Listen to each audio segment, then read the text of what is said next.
Hey everyone, hope you're good. So this was what the wall at my new house looked like previously, and from looking at the condition of it, it's maybe not that much of a surprise that I've ended up having some flooding issues. In today's video I'm going to show you what we've done to resolve that.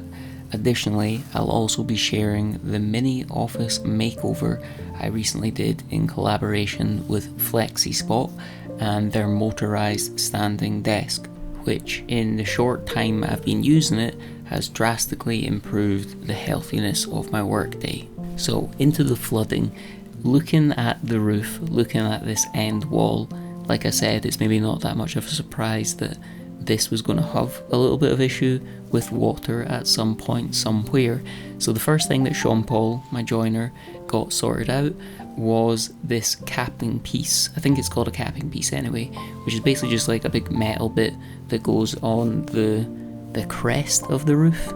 I don't know, I failed biology, but this basically stops any water coming in at the very end of the roof. The roof itself with the tiles was already watertight, so there was no issues there, but this little bit at the end wasn't in very good condition, so I needed an additional thing put on the end to protect it from water coming in.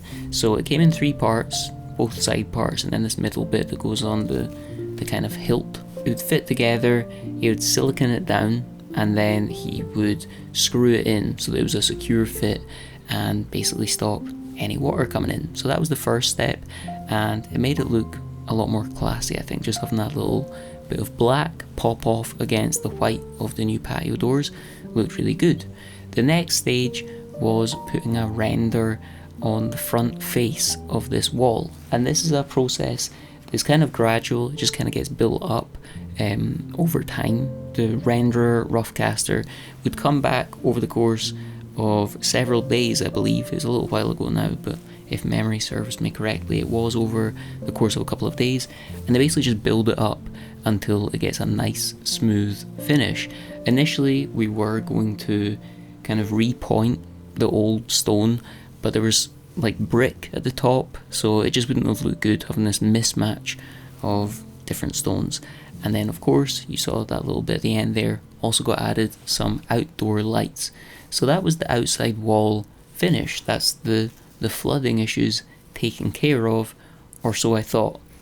A few weeks later we had our first big rainfall, and it came in through my wall at these bottom parts. It didn't hit my house, well, I don't think it did, but it definitely did hit my downstairs neighbour. They kind of have a pantry area at the back, so I needed to get this sorted. So I got out John, who is Sean Paul's granddad, and his 2 guys, Callum and Ryan, and they put in some proper drainage, because before there wasn't really any drainage. It just kind of hit this wall and then would just roll down the steps and away, which I guess in a way is kind of drainage, but just not very good drainage. So they put in these drains, and now when it rains it goes down the drain. You know how drains work, I don't have to explain that. And now thankfully I can say that has resolved everything. So this was just the process of what they were doing, and this is what it looks like now. They tidied it up, they sort of realigned the slabs so that it rolls off properly, and they added an extra step at the bottom. The only issue with this is that with the new step, the new bottom step, which was a bit higher, the garden gate couldn't open inwards anymore, and it doesn't open outwards.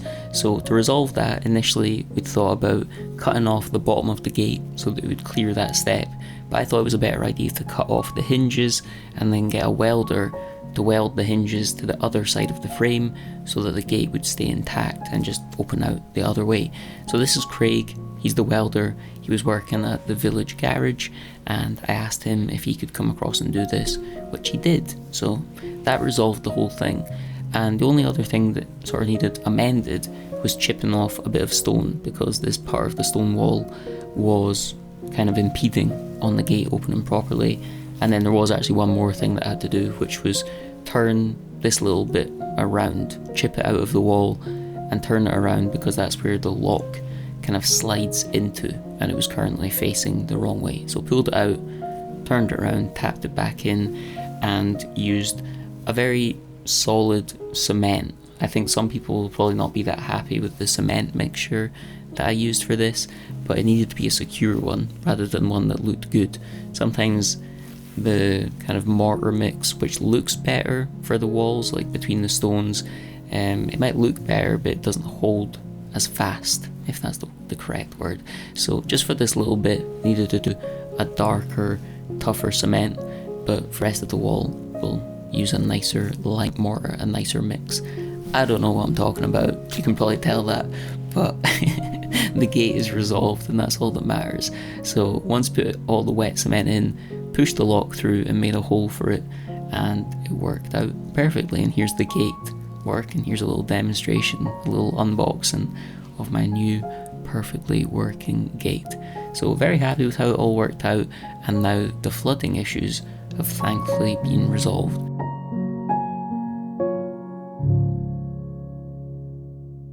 Because I'm still waiting for internet to go in at the new place, and because the room that I intend to make the office here is kind of depressing and full of nonsense, which is really just my own fault, in the meantime I've been crafting my clickbait for YouTube round at my parents' house in the spare room.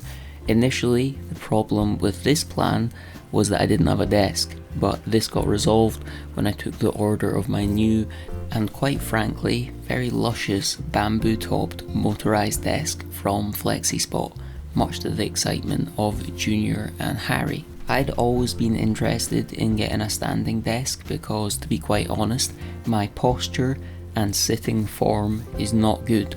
I quite often get sore legs during long editing stints, and rather than get up and walk around as I know I should, I would usually just opt to sit cross-legged on my chair.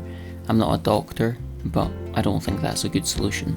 With the FlexiSpot desk, whenever the leg or back tiredness starts to set in, I just push the touchpad and adjust the desk to a height that fits me, which lets me keep working whilst stretching the pins.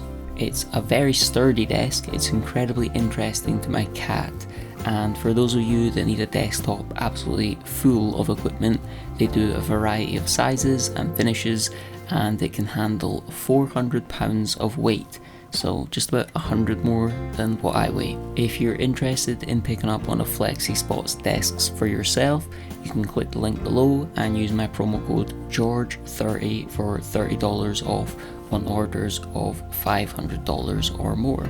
Coming back to a hotly debated point that I raised in my last video, putting my house on Airbnb, I asked you all, do you need a microwave in an Airbnb? And everyone came back and said yes. So I went out and bought a microwave. In terms of the new place, I'm trying really hard to redecorate it and furnish the big living room and kitchen area so that I have a good place to make videos. So as part of that, I wanted to add some lights to the kitchen like I have in the tiny house. So I added one of these Philips Hue light strips. Unfortunately, I don't have a kind of front panel like I do in the tiny house, so these lights don't look as good, and I'm going to try and find a solution for that. Like, you can see them exposed and see all the individual little dots, which I don't think looks that good.